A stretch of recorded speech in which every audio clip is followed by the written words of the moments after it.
So, ikaw pala yung asawa. Hindi na ako magtataka kung bakit may kabit. Ganto ba naman itsura, hindi pagpapalit? Ito ay laban sa pagitan ng asawa at kirida. Isang malinis at matino at panirang kontrabida. Basta kabit, masama agad. Tapos ikaw na yung perpekto. Tandaan mong hindi maghahanap ng iba kung tinuruan mong makontento. Ikaw pala yung kabit ng asawa ko.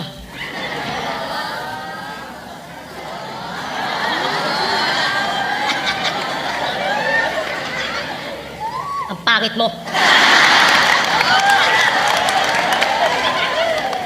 Mukha kang pokpok sa Farmer's Cubao. Yung nag-aabang ng laseng na bagong sahod. Ikaw yung babaeng nilalako ng babaeng bungal na mukhang parot.